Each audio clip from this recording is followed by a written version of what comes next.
It's thinking. And I believe we're live. So good morning, everyone. This is the second ever episode of Environmental Social Justice. One of the things I wanted to bring up, hi, Joel, was some people like, what is environmental social justice? What does it mean? So it's about sustainability. So sustainability is three spheres intersecting together. The very simple platform is people, planet, profit. So people, that's the social justice side. Everybody is equal. Everybody gets, decent pay, good working conditions. Planet, obviously the environment, and profit. If you have a company that's great with people, great for the planet, but unprofitable, that is not sustainable. You will go out of business and you will no longer exist. So we're talking about the people, we're talking about the environment, not so much about profit. We can get into that later. But one of the things with respect to this week was we have wildfires in California. And a lot of wildfires. So we're going to be discussing kind of what's going on there. I have some good friends, dear friends of mine actually in Northern California. Not sure if they've been evacuated yet. I know that they have, it's called purple air. So the air quality is probably the worst in the world right now. There's heavy smoke going on. But one of the things, what does fire have to do with climate change? So we all know that for the past 100 years, we've been using fossil fuels, coal, mining materials, and all of that off-gassing is just hitting in the atmosphere, causing greenhouse gas effect. Things get hotter and drier. And another result is drastic storms or severe storms. And what happened? We had 11,000 lightning strikes in 72 hours that hit the northern part of California. Spectacular to watch, I'm sure, but this sparked all of those fires. So now we have more than 1 million acres have burned. What do we do? Are we too late? And one of the first people I wanted to ask was actually Joy. She works in public policy. She works with, the state of California. She works for an assemblywoman. So she has been in this, discussing this, working with these people for the past few years. And just Joy, if you wanted to kick off, what are we doing? How can we address this and try to, is it controlled burns? Is it just maintaining the forests? What can we do to push things forward so we can kind of stop this increase in fires? Well, I think we're coming down to the nitty-gritty right now in that we've gone over the last 3 years of all of the potential sources of fire hazard. We blamed the utilities because some fires a couple of years ago were indeed created by some utility fires. So now that we've worked with them and they've gone through various stages of bankruptcy, various stages of utilities becoming investor utilities, with some of these hedge funds, which we'll discuss a little bit longer. Now we're down to the nitty gritty where it is basically not going to be the insurance company's fault, not the utilities' fault. And certainly not our fault. It is what it is. What are we going to do in no-fault situations that Mother Nature has created? So that coupled with the COVID that we're dealing with in this fire season is going to be particularly interesting. Seeing that we're trying to balance the budget the best way that we possibly can.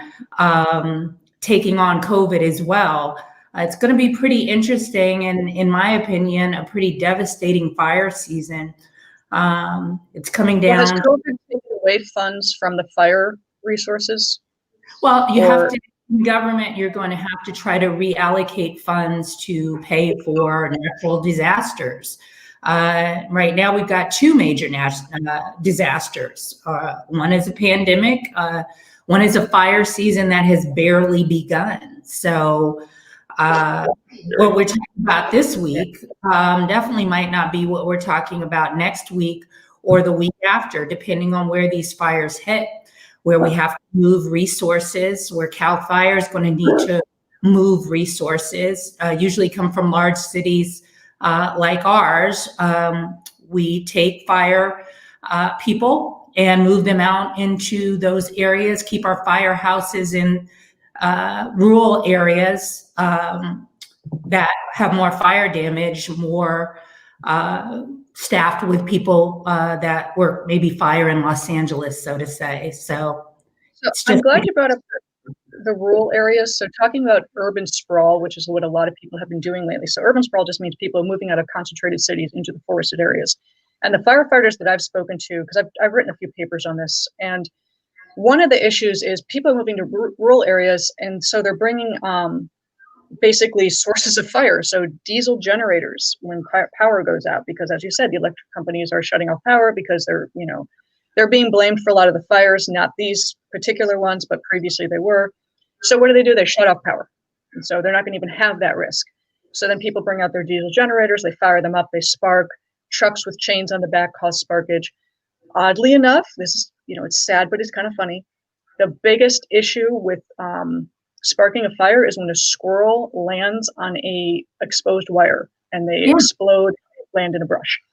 So very sad that happens to the little squirrel. Yeah, Joel is just like, shit. Yeah, it is kind of funny in a very sick and twisted way. Really? But, what was it? Really early for that thought, but okay. Yeah, well, you're talking to firemen, they tell you the real story. And Joel, I want to talk to you about house hardening. You work in real estate. You know this shit. You know what's going on with people buying houses in the rural areas, as also urban areas. But you sell homes that are in like the canyons. Yeah. And these are multi-million-dollar homes that maybe they have brush right up against the house. So what do you tell your people? Like, do you clear the brush? Do you house harden? What can they do?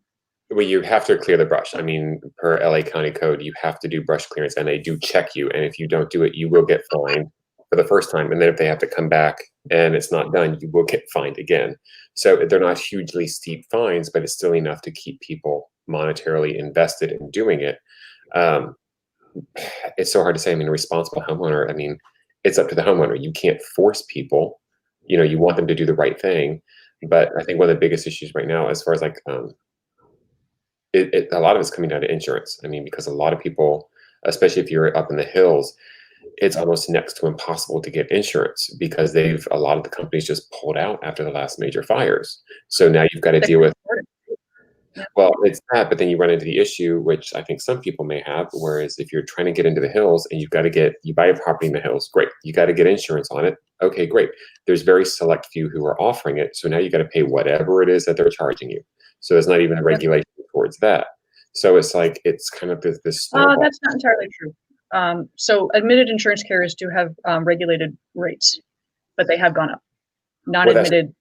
They're not going up in proportion as like a normal rate would go. So like for the hillside, like, so say somebody's on a hillside here in Los Angeles where you still have access for fire trucks and you've got everything there, those rates are still going to be exorbitantly high compared to somebody who's going to be out in more of a rural area where you may not have anything. So it's kind of like, even if you have access to things, you still got to pay these elevated rates based on something that happened 100 miles away that may not happen here. So it's kind of like this whole snowball approach to a situation, which I don't think is the best way to do it, but I understand it because if you're living up in the hillside, you're going to have a greater risk, and it will be harder to get to your home to fight a fire. I think the coolest house that I saw years ago was in a magazine, and they built something out. I do not remember where it was, but they actually built kind of like a moat around the house. And so in the event that there was a fire, when you looked at it, it was just like a big rock bed. But in the event that there was a fire, they had cisterns on the property that would automatically fill in and create like an entire lake. So Joy and I are like, you're liking this. I could swim around it. It'd be awesome. But the thing is, you don't leave it on all the time, because it's just a rock bed. So you only use it in the event of fire, so that way you're not wasting the water to create a man-made lake. You're using it just for that purpose. So it's kind of like there are creative things that people can do, but of course they're often cost prohibitive for your normal person to do. Very true. And then you come into, should you even be moving into such areas if you can't afford it? And then that's a whole nother discussion. Well, I know I know you probably see it more than I do. Because I'm not in the real estate business, but when with the insurance side of things, they have problems right now. So insurance, this is going the history of insurance. So property insurance has historically been what's called a soft market. It's been cheap. And all of a sudden these fires and also floods, and we have, don't you roll your eyes at me. This is what I do. So they've been historically cheap. And all of a sudden we have all these, what? Just the word cheap, that's relative. It is relative, but the pricing has been depressed. Insurance last week, and I'm flabbergasted, and I'm more so flabbergasted by the riders they had me do on 2 properties that basically says if a big major disaster comes, I might be screwed and don't ask for any money. Yeah. So that's what I'm paying insurance for. That's an environmental crime in the largest, especially with earthquakes. Yeah, earthquake and flood. I mean, unfortunately, earthquake and flood were government-controlled insurance agencies because regular insurance can't wrap their head around it. Whole nother discussion, but one thing talking about insurance. I was sent an article yesterday morning about a hedge fund that made $3 billion off of wildfire losses. And so I started doing some research on it. I sent you guys the article yesterday afternoon. I wasn't enough time for you guys to really look at it. But I looked into it because my background being insurance, and I started my career in claims where I met some of the most amazing people in my life. Claims people are generally trying to help you. But what was interesting is this insurance company, I don't know which one, and again, my knowledge on this is fairly minimal. There's not a whole lot out there, so anyone judgmental or haters out there, just work with me. This insurance company sold off some of their subrogation rights to a hedge fund. Now, this hedge fund paid 35 cents on the dollar, so 35% of the total claim, to buy off this risk, this right to subrogate. This meant that there were certain claimants that needed the money now. They could not get by on waiting for subrogation against PG&E. They could not get by on waiting for something to settle with PG&E. PG&E was facing bankruptcy. It was over the course of 3 years. So hedge fund takes this bet. Now what happens is PG&E then settles, what was it, 10 or $11 billion, I don't remember. The hedge fund profits $3 billion off of this. So not illegal, it's business. It was a strong financial move. They hedged their bets, which is what hedge funds are. They made a lot of money, but is it right? Is that the ethical thing to do? Because people they had to get their money, they had to get their claim. And again, I don't know the full backstory, but if you're taking 35 cents on the dollar because you need your money now in order to rebuild or find a place to live or move or whatever, is that right? Is the insurance company in the right to sell it? Is the hedge fund in the right to create a market for this? You know, just from you guys, you know, Joel, you know, you deal with people, homeowners on a daily basis. Joel, you deal with the citizens. Just, am I wrong in thinking this is kind of morally unethical? Well, of course it is. It's business. It's a matter of, I remember when this first thing started 3 years ago, and even the hedge funds were knocking on our door when the governor said that it could be likely that the utilities could file bankruptcy. It's basically the same process of finding somebody when they're down, finding cheap labor when there are no jobs. That's what it is. They're taking advantage of a very bad situation. Sorry to interrupt. But the alternative could have been much worse as well. By all means, do I agree with what you're saying, but the alternative could have been just as bad if the utilities were not bailed out. Power wouldn't go to certain areas or certain citizens. We'd be on flashlights and candles, and you know, the utility bill might cost too much, exorbitant amount of rate to 2 or 3 times the rate that you get on your normal utility bill. So can I ask, how are utility companies facing bankruptcy? Let's just cut to that one right now. If they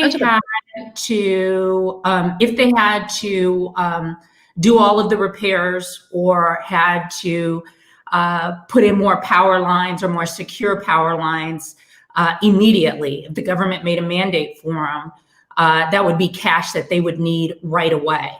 Hold on. Okay. I feel you gearing up. Okay, gear up. Well, no, because it's like, I understand this whole thing. See, this is where I just get into the whole thing about this is just business 101. You don't let things fall apart and then complain that you have to fix them when you're not doing the maintenance to take care of them. And that's where I get annoyed with this. I understand the situation and I get it, but if people are sitting there and this is just business, just remember that energy companies in California do not create their own energy. They have to buy it from a third party. They are just the buyers.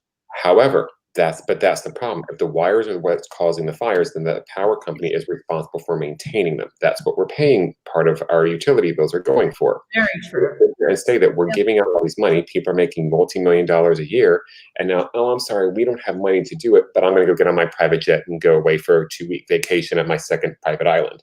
Like, that's the part where It's I get. not all of them. No, but the thing is, you still have. At the top. Yeah, but the thing is that And that's but that's also any company, any corporation, the CEOs, the executives, they are going to get on their private jet to their, of to course, their private island. and I'm not saying it's just the power company, but I'm using them as, but they are the example that we're talking about, which is that Yeah. you don't get to sit there and say, I have to be bailed out because I didn't do the work that is required of my company that my clients are relying on me for. But I think also the fact that it is so regulated that, like Wendy said, their power is coming from other places. Why isn't it that we can't really get into the power market? Don't get me started on that. I went off on this earlier. Yeah, so it's a thing. Regulation is a thing. But why can't they still be maintaining the grid? Like, that's the responsibility. That's Yeah. I mean, well, it's not that they're saying, no, we don't want to do it. There is a ton, I was about to swear off the top there, but there are a ton of wires out there, and we're, going through every single one, clear. It's not just that they're afraid, there's branches on them.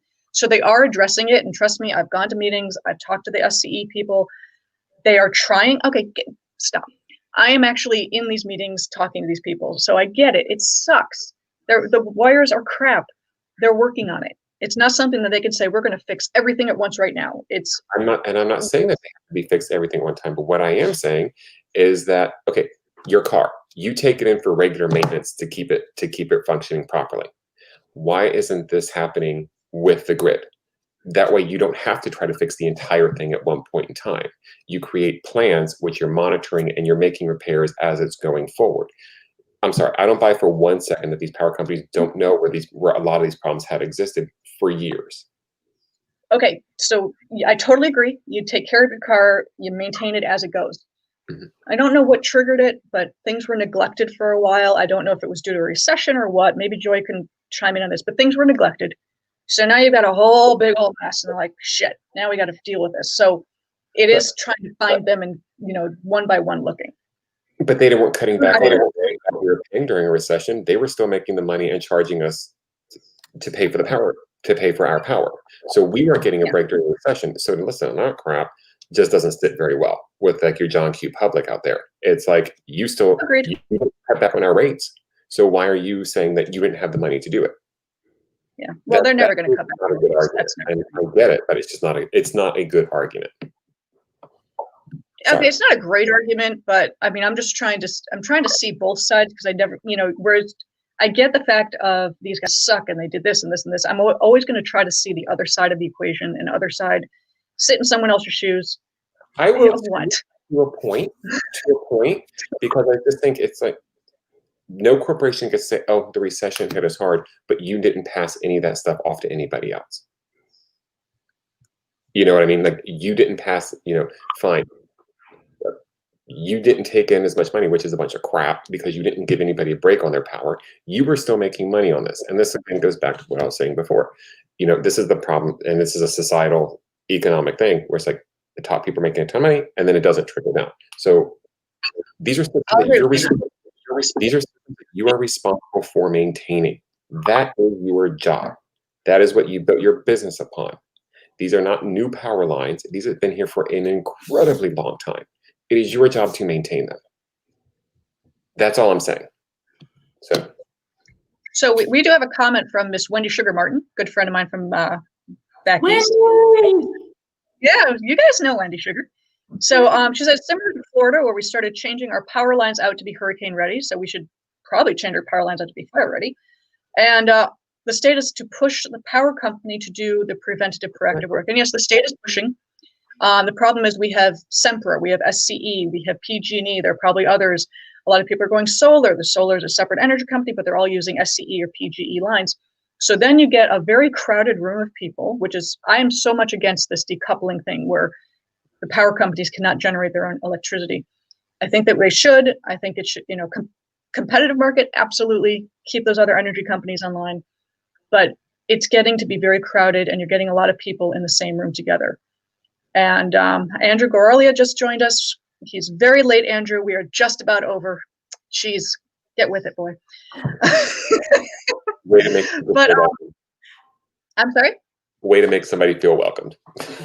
Oh, Better so late than- Andrew is basically Mike's brother from another mother. He and I used to work together. I met him on one of our business outings, and I'm like, oh my God, you are Mike's brother.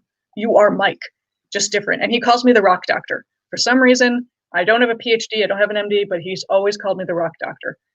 But on that, guys, we have reached our 20 minutes. I thank you very much for everybody that participated. Please, if you guys have topics you want to talk about, if there's anything you want us to go over, if you disagree, I mean, my God, this is the platform to disagree with us and say you are completely off your rocker and wrong.